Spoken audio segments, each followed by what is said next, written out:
Fala galera, a gente vai trabalhar agora com genes letais. Bom, genes letais são genes, obviamente, serão letais, vão ocasionar a morte dos indivíduos. Na natureza a gente tem vários exemplos.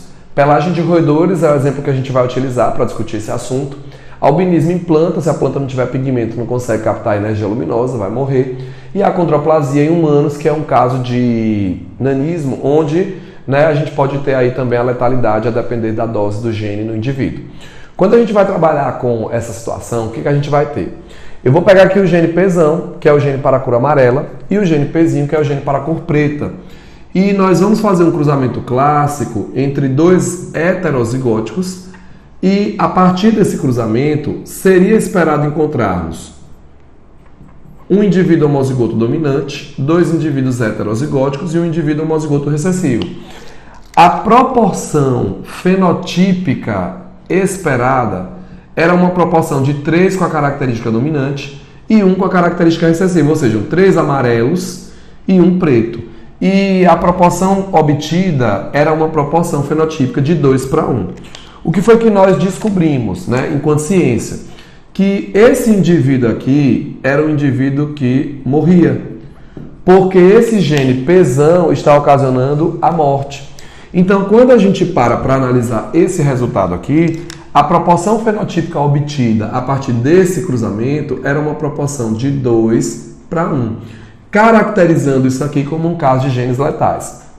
Só que eu preciso que vocês entendam que esse gene Pzão, ele está determinando a cor, mas ele também está determinando a letalidade. Ele está sendo um gene para a cor e para a letalidade. O que acontece? Em algumas situações, existem casos onde nós vamos ter um único gene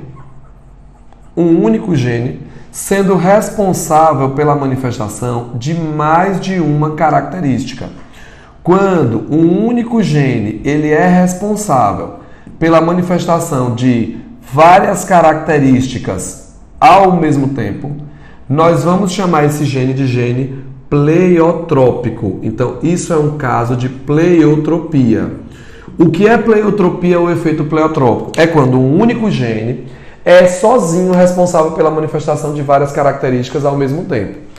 Neste caso, é um caso onde o gene Pzão está apresentando um efeito chamado efeito pleiotrópico. Esse gene Pzão é um gene pleiotrópico. Por que ele é um gene pleiotrópico? Ele é um gene pleiotrópico porque ele está manifestando mais de uma característica. Ele está sendo letal e está sendo responsável pela cor. Mas é importante a gente entender a análise e a interpretação do caso. Esse gene Pzão, ele está sendo responsável pela cor da pelagem e ele também está sendo responsável pela letalidade. Mas a gente precisa recapitular alguns conceitos básicos de genética que a gente já estudou. Quando é que um gene é dominante? Um gene é dominante quando ele é responsável pela manifestação de um caráter em homozigose ou em heterozigose. Como este gene em heterozigose, Pzão Pzinho, ele ocasiona a cor preta, ou a cor amarela, perdão, ele ocasiona a cor amarela, mas ele não é letal, o que é que eu preciso que vocês entendam? Que ele só é letal em dose dupla, a gente vai entender assim. O gene Pzão para a cor, ele é um gene dominante. Por que ele é um gene dominante? Porque o indivíduo que é Pzão, Pzinho, manifesta essa característica. Este gene Pzão, ele só é letal em homozigose. Como ele só é letal em homozigose, para a letalidade, ele não pode ser considerado um gene dominante, ele será considerado um gene recessivo. Então, o gene Pzão, que é responsável aqui pela característica, letalidade e pela cor, ele se comporta como dominante para a cor e como recessivo para a letalidade.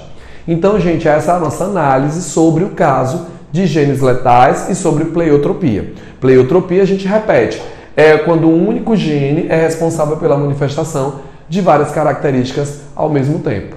Valeu, galera!